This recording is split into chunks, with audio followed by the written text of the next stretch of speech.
Good morning students.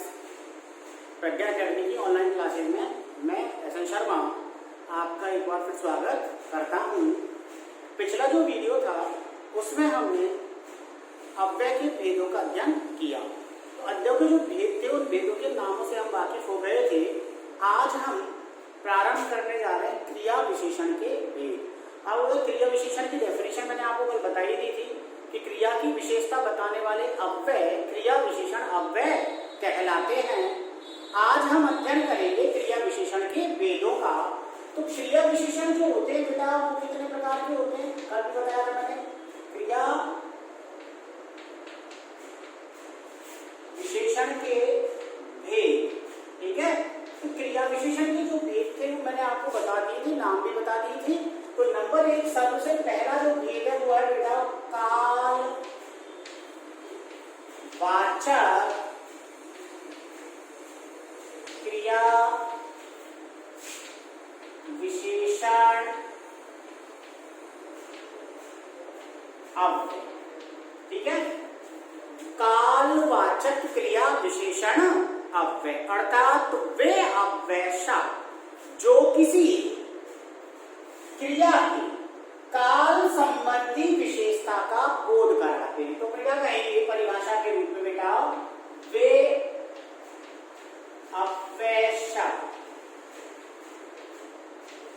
जो किसी क्रिया की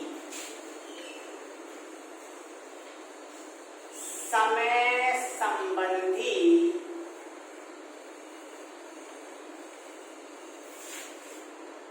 विशेषता का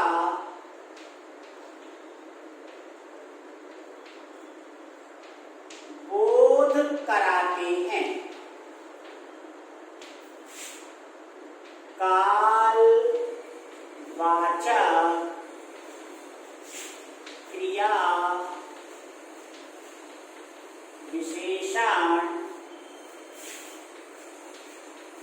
अव्यय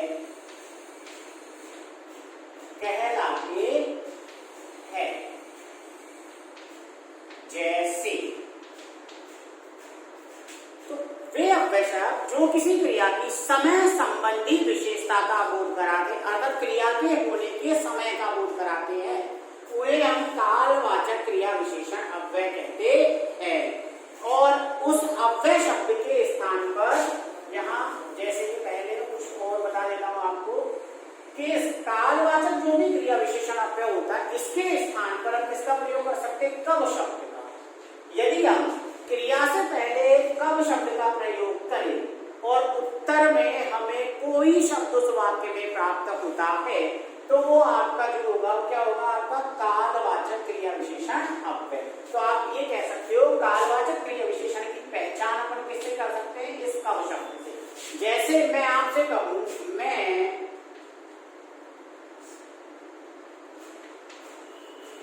सुबह आया, ठीक है। अब यहाँ सुबह जो शब्द है इसके स्थान पर किसका प्रयोग कर सकते हो, कब का। मैं कब आया तो उत्तर में आपको क्या मिल रहा है बेटा, सुबह। इसका मतलब यहाँ ये जो सुबह शब्द है ये क्या है आपका कालवाचक क्रिया विशेषण अव्यय। क्यों है, क्योंकि ये जो सुबह शब्द है ये इस आया क्रिया के होने के समय का बोध करा रहा है। इस कारण से यहाँ ये जो सुबह शब्द है वो क्या हो गया आपका कालवाचक क्रिया विशेषण अव्यय। तो ऐसे शब्द जो किसी क्रिया के होने के समय का बोध कराते हैं उन्हें कालवाचक क्रिया विशेषण अव्यय कहा जाता है। तो सुबह, शाम, दोपहर, अभी, समय, तत्काल आदि जो शब्द है वो किसका बोध कराते हैं, काल का, समय का, कल, परसों। तो ये सारे के सारे जो शब्द होंगे वो आपके क्या होंगे, कालवाचक क्रिया विशेषण अव्यय। आई बात समझ में, क्लियर, ठीक है। नेक्स्ट देखो क्रिया विशेषण अव्यय का जो भेद नंबर 2 है वो क्या है बेटा,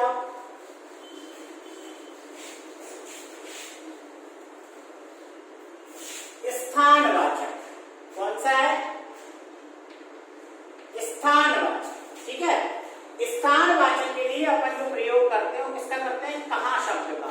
लेकिन यहाँ ध्यान रखने की बात यह है कि कहाँ शब्द का प्रयोग जो होता है वो अपन संज्ञा के स्थान पर भी करते हैं। यदि आपको प्रश्न में आपने लगाया कहाँ और आपको कोई संज्ञा पद मिला तो वो तो अव्यय है ही नहीं, क्योंकि वो तो संज्ञा पद है। ठीक ठीक है, तो ये ध्यान रखना है अव्यय पद के स्थान पर ये आपको किसका प्रयोग करना है, कहा पद का। और इससे अपन क्या कर सकते हैं, स्थानवाचक क्रिया विशेषण अव्यय की पहचान कर सकते हैं। तो परिभाषा के रूप में अपन क्या लिख सकते हैं बेटा, वे अव्यय शब्द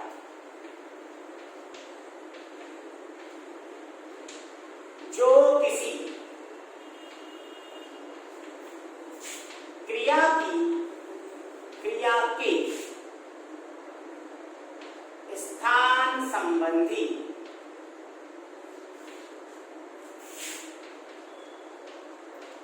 विशेषता का बोध कराते हैं।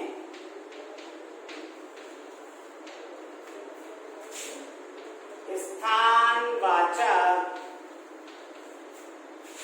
क्रिया विशेषण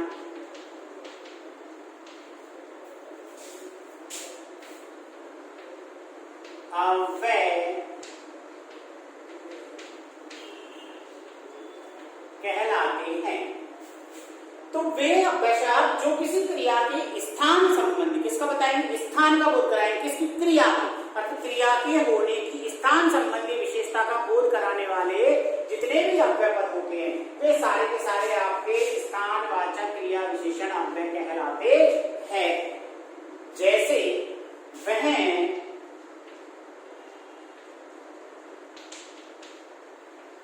पीछे बैठा है,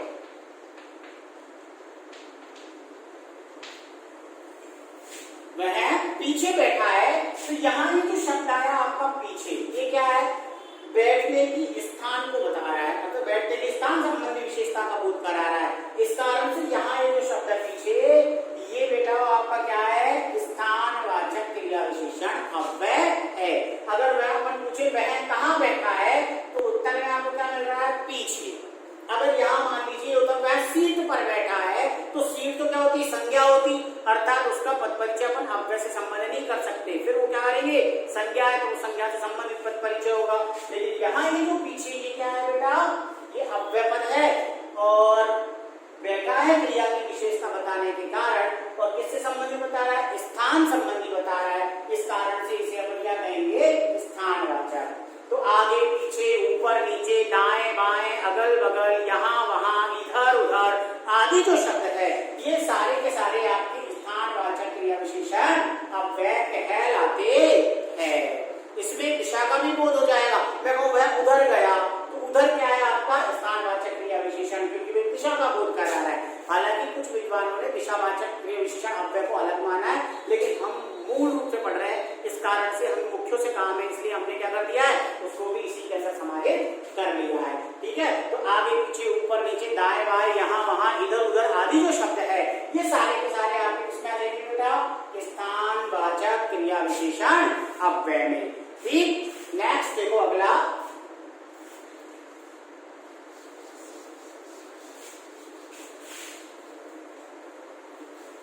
नंबर 3, परिमाणवाचक। परिमाण का अर्थ आप अच्छी तरह से जानते ही हो, बहुत पहले से परिमाण का अर्थ होता है मापतोल, लेकिन यहाँ जो मापतोल बताई जाएगी वो सिर्फ किसकी बताई जाएगी, मात्र क्रिया। संज्ञा और सर्वनाम की यदि मापतोल बताई जाती है वो आपका बेटा परिमाणवाचक विशेषण बन जाएगा। ठीक है, और यहाँ किसकी बताएंगे, खाली क्रिया की। तो परिभाषा में हम क्या लिखेंगे, वे शब्द जो किसी क्रिया की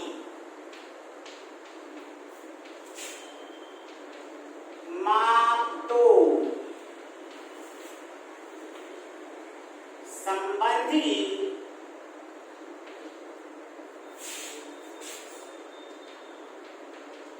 विशेषता का बोध कराते हैं।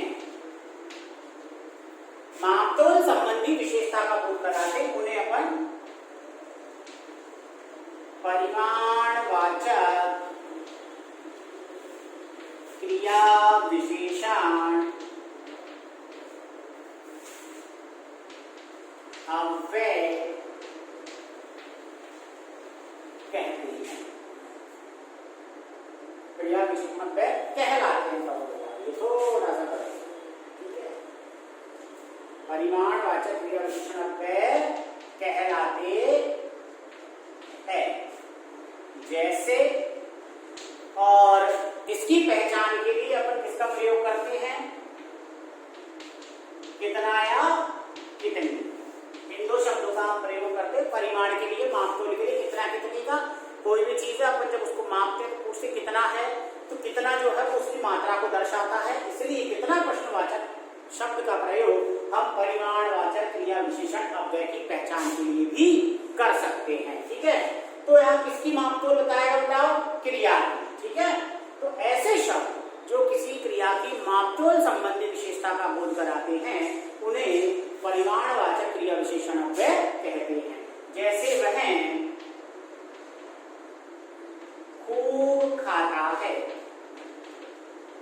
तो यहाँ ये जो शब्द खूब, ये किसकी विशेषता को बता रहा है? खाने की विशेषता को बता रहा है, खाता है। तो ये जो खूब शब्द है बेटाओ, ये आपका क्या है? परिमाणवाचक क्रिया विशेषण अव्यय है। तो कम, अधिक, थोड़ा, न्यून, अल्प, खूब, बहुत आदि जो शब्द होंगे ये आपके सारे के सारे किसमें आ जाएंगे? परिमाणवाचक क्रिया विशेषण अव्यय के अंदर।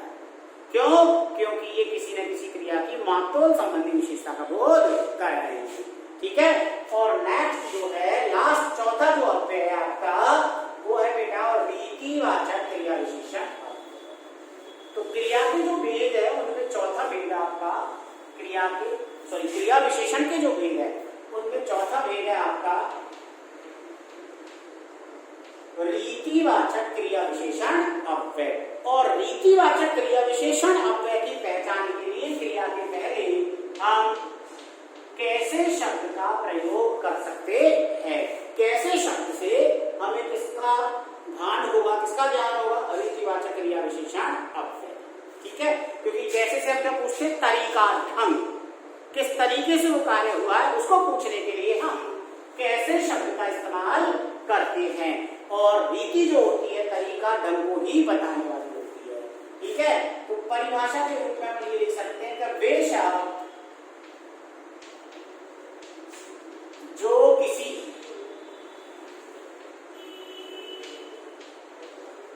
क्रिया के होने का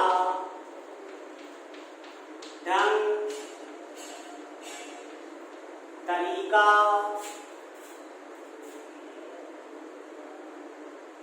बताते हैं,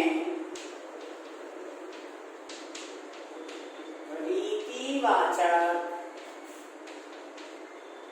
क्रिया विशेषण अव्यय कहलाते हैं। जैसे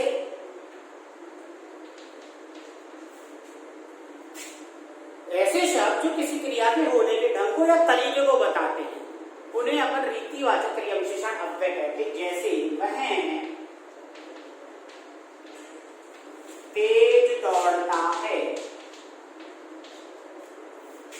कैसे दौड़ता है? उत्तर मिला आपको तेज। तो यहाँ ये जो तेज शब्द है ये आपका क्या है? रीतिवाचक क्रिया विशेषण अव्यय। क्योंकि ये जो दौड़ना क्रिया है, इस दौड़ना क्रिया का जो काम हो रहा है उस होने के तरीके को बता रहा है। कैसे हो रहा है दौड़ना क्रिया? तेज। अगर अपन ये कहता वह धीरे धीरे चलता है, तो यहाँ ये जो धीरे धीरे शब्द है, धीरे धीरे भी आपका क्या है बेटा? रीतिवाचक क्रिया विशेषण अव्यय। क्योंकि चलने का किसको बता रहा है? तरीके को बता रहा है। चलने का जो काम है वो कैसे हो रहा है? धीरे धीरे। ठीक है, तो वह कैसे चलता है? उत्तर में आप कहोगे धीरे धीरे। तो तेज, धीरे, मंद, जल्दी आदि जो शब्द है ये सारे के सारे आप उसको प्रदर्शित करते हैं, रीतिवाचक क्रिया विशेषण अव्यय को प्रदर्शित करते हैं। कुछ विद्वानों ने इसका एक और 5वां मुख्य भेद मान रखा है बेटा, निषेधवाचक। निषेधवाचक क्रिया विशेषण अव्यय। ये भी कभी कभार पूछा जा सकता है, इसलिए मैं इसके बारे में थोड़ी सी चर्चा कर रहा हूँ। निषेध का अर्थ होता है मना करना, मनाही या नकारात्मक अर्थ जो जो शब्द देते हैं वो सारे के सारे आपके किसमें आ जाते हैं? निषेधवाचक क्रिया विशेषण अव्यय में। निषेध का अर्थ होता है मनाही, अर्थात वे शब्द जिनसे क्रिया के नहीं होने का बोध होता अव्यय कहते हैं। ठीक है, तो बेशक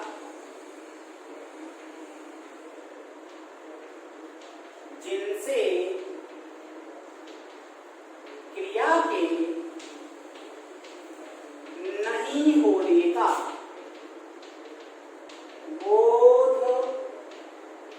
होता है, निषेधवाचक क्रिया विशेषण अव्यय कहलाते हैं। अर्थात ऐसे शब्द जिनसे किसी क्रिया के नहीं होने का बोध होता है वो निषेधवाचक क्रिया विशेषण अव्यय कहलाते। जैसे मैं कहूं सा वह नहीं पढ़ता है, तो यहाँ पे जो पढ़ता है क्रिया के नहीं होने का बोध कौन सा शब्द करवा रहा है आपका, ये नहीं। तो ये जो नहीं शब्द है ये आपका क्या हो गया बेटा, निषेधवाचक। तो गिनती के शब्द है नहीं, मत आदि, जिनका प्रयोग अपन किसमें करते हैं, निषेधवाचक क्रिया विशेषण अव्यय में करते हैं। ठीक है, तो आज हमने अध्ययन किया क्रिया विशेषण के भेदों का। तो क्रिया विशेषण के मुख्य रूप से 4 भेद होते हैं, लेकिन हमने 5 भेद और पढ़ा। तो सबसे पहले कालवाचक, जो काल संबंधी विशेषता का बोध कराता है। नंबर 2 पे आपने अध्ययन किया स्थानवाचक का, स्थानवाचक क्रिया की स्थान संबंधी विशेषता का बोध कराता है। नंबर 3 में आपने अध्ययन किया परिमाणवाचक क्रिया विशेषण अव्यय का, परिमाणवाचक क्रिया की मापतोल संबंधी विशेषता का बोध कराता है। और नंबर 4 जो था वो था रीतिवाचक क्रिया विशेषण अव्यय, और रीतिवाचक क्रिया विशेषण अव्यय क्रिया के होने के ढंग या तरीके को बताता है। ठीक, और एक 5वां भेद और हमने आपको पढ़ाया निषेधवाचक क्रिया विशेषण अव्यय। तो क्रिया के नहीं होने का बोध हमें जिन शब्दों से होता है वो निषेधवाचक क्रिया विशेषण अव्यय होते हैं, जैसे न, नहीं, मत आदि। ठीक है, आज आपने क्रिया विशेषणों का अध्ययन किया। कल हम अव्यय के जो और 3 भेद होते हैं, समुच्चय बोधक अव्यय, संबंध बोधक अव्यय और विस्मयादि बोधक अव्यय का अध्ययन करेंगे। धन्यवाद।